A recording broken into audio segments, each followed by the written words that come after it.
He was confronted and sexually assaulted by two men.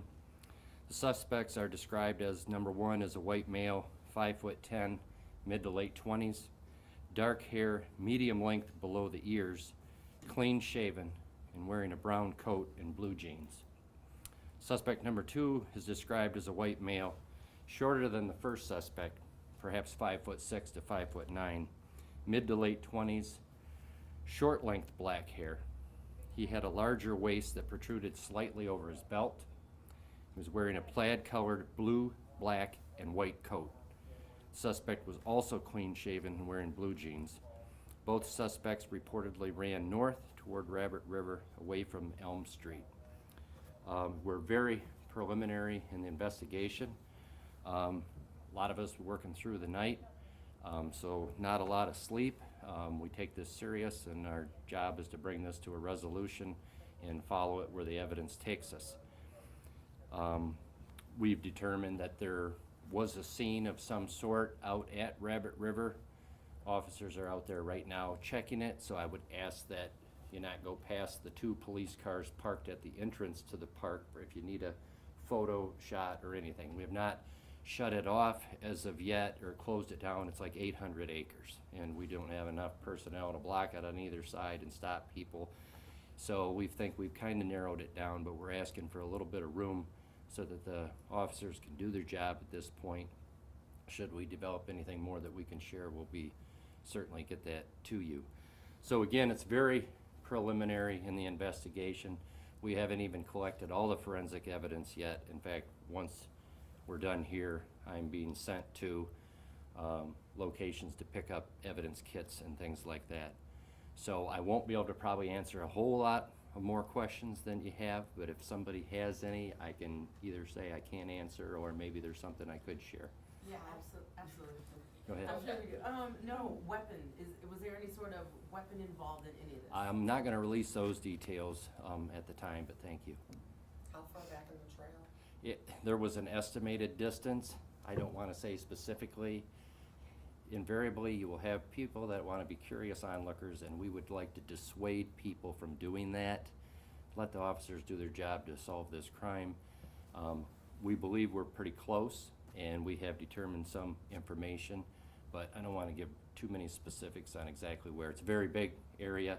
Where they're working is they will go into a perimeter, try to seal it down, go to the scene, and then work their way outward in order to try to find any more evidence or substantiate anything.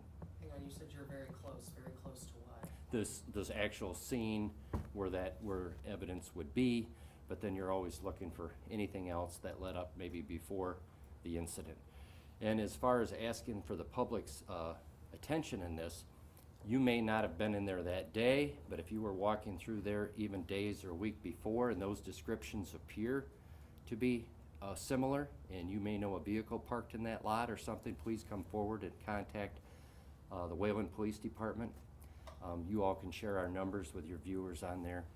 Silent Observer, Allegan County Non-Emergency.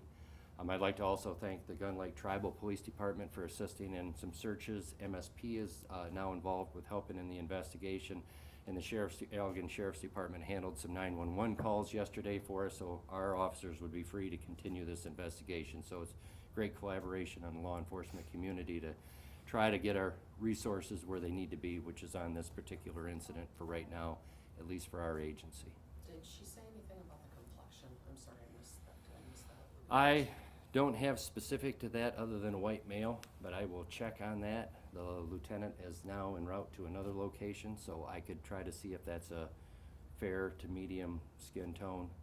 But excellent, I'll try to get that. Joyce, if you could make sure that we get a hold of the lieutenant. In fact, if you want to do that now, see if he could able to tell you anything. And it depends on the interview, how it went or anything, but the best description we could get out there is valuable. Thank you. Do you have any reason to believe this was targeted versus a random attack? Nothing. We're so preliminary into it. You know, whether somebody was there waiting or this was opportunity, we have no way of knowing what happened at that point. How did she report this? Or how quickly, or how did she report it to police? Fairly soon, relatives were involved that had this happen, and so she made a report, you know, within hours. You said relatives were? Relatives, well, she went home, Oh, relatives were there, they said, this is what we have to do, and so we received the report, from there. Sorry, no, I kinda have two questions. Well, first one, is this a popular area where people just walk and Yeah. run and, or do whatever? And also too then, you know, for those of us, since running season is about to begin, jogging season, especially for women, like, what would you want us to know as law enforcement? Well, you always be careful if your area is alone. We have a lot of people that jog through there in nature hikes and that. People walk with their dogs in there, which makes things kind of safe. If you want to jog with partners, we have running groups that go in there. I know personally there's a running group that will jog through there, that one of our city people are involved in it, that does a lot of work for the running and the trail system through Michigan. So anything to be safe like that. You can always carry personal warning devices, something that you hit that makes a loud noise. Noise tends to scare and frighten attackers away because it draws attention, and more witnesses there, the worse for them, the better for the victim, the better for the police to keep people safe. So all those things are something to keep in mind. would you say then that you advise against people running alone through that area, or? I can't advise, you know, if this is a substantiated thing, I think caution should be used. And I believe that if you're in numbers or anything like that would make it safer. The reality is this crime occurred there. It might be an area that, for now, until you hear different information from the police, would this mean that it's probably the safest area with this much attention that the suspects are aware of this and are now not there? Who can say?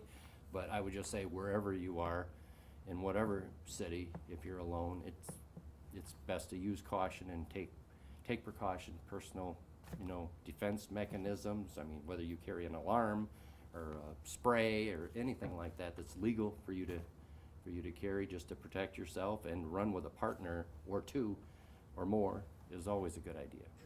Can you give us any idea, was this like a young woman or? No, older, or an adult, middle age. Middle age, okay. Was she injured in any way? I'm not gonna release that yet Okay. on that. I'm sorry, running, walking, I believe walking through the park, so just like casual, hey, I'm gonna go for a walk. yes. Does that previously, that's a normal routine? for Oh, her? absolutely. People walk through there, run But through there all the for her, time. do you know? Don't She know. stated that she's there on occasion. And so I don't want to go into too much personal history, but, you know, it's familiar area to her. Any other witnesses see any of this? I'm not going to release that either as far as what we have on that. How was she doing? I know there's so much you can say, but how was she doing? I haven't had contact with her. My lieutenant has. I'm about to maybe have some contact. Empathy and compassion is normally something that we take with us to help somebody through this. We always suggest other resources and things like that. It's a balance of how much information can we get from a person at the time to respect their feelings and so that their memory has a chance to work. A lot of times in critical incidents, your memory is actually better 2, 3, 4, 5 days later than it is during the incident. I mean, for an example, if I could ask everybody here, what were you doing during 9/11, if you were old enough and you could tell me exactly what you were doing at the time. So these incidents, or memory works a little bit differently than a standard normal event that you would forget after just maybe a few moments or a day or two. That's probably all I have.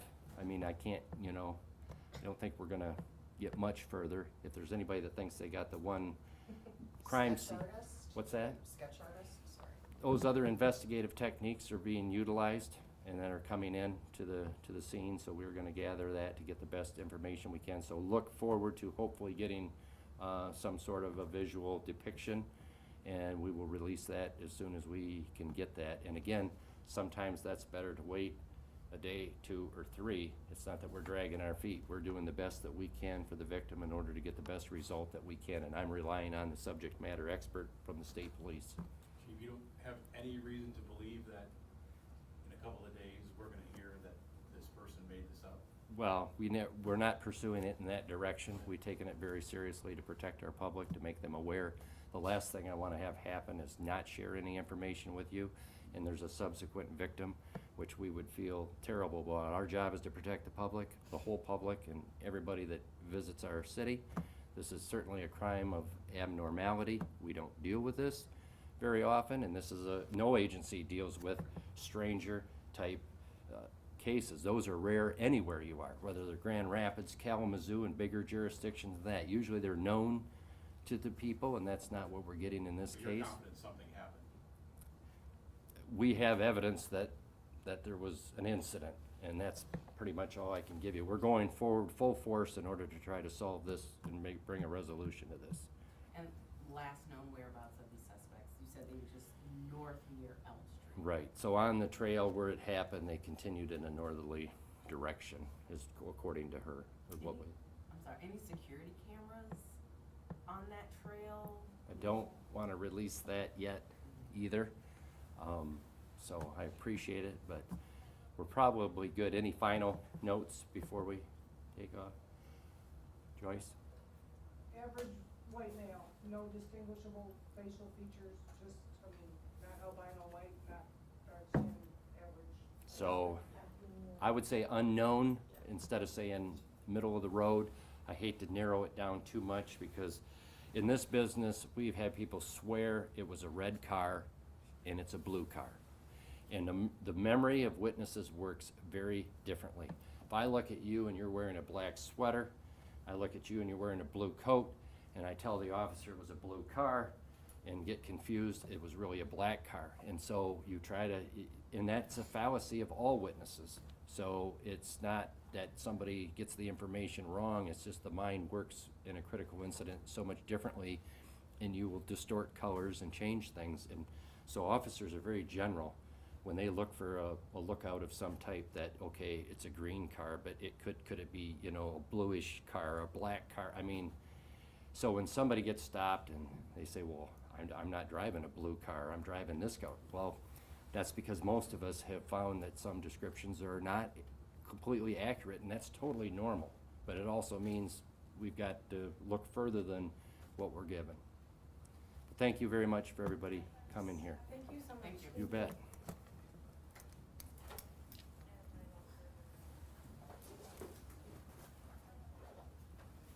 Thank you very much. Oh, you bet, thank you, appreciate it. I'm gonna try